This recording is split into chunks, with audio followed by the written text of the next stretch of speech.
Flight అంటే గుర్తుకొచ్చింది. ఒక సినిమాకి 10 lakhs రూపీస్ ఈయనకి ఇచ్చారు రెమ్యుండేషన్.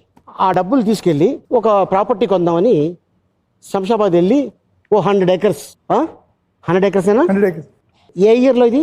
97 I think. 96, అప్పుడు 97. ఒక ఆయన తీసుకెళ్ళి నేను అప్పుడు ఇక్కడ బంజారా హిల్స్ లో ఒక ఫ్లాట్ తీసుకుంటామా లేదంటే ఈ ప్రాపర్టీ తీసుకుంటామని కన్ఫ్యూజ్ ఉన్నాను. అక్కడ వెళ్ళాను అలీబాయ్. అక్కడ వెళ్తే నుంచిన చూడండి సార్, అక్కడ ఉంది కదా సార్, అవును, ఇక్కడ నుంచి 50 acres సార్. అమ్మో. తర్వాత ఇక్కడ నుంచి 50 years 100 acres 10 lakhs అన్నారు. 10 lakhs 100 acres. అప్పుడు నా డ్రైవర్ ఉన్నారు కదా, पृथ्वी भाई क्या है रे, मैं पेशाब करे जगह बताता हूँ, कई को बताता है. చూస్తే देखो ఆ వాటర్ కింద వెళ్ళలేదు, ఫుల్ రాయల్ అంట.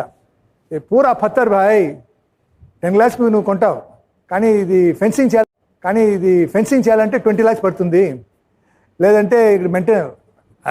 అవునా? వచ్చేసి ఒక స్మాల్ ఫ్లాట్ తీసుకున్నాను. ఇప్పుడు 100 acres ఎయిర్పోర్ట్.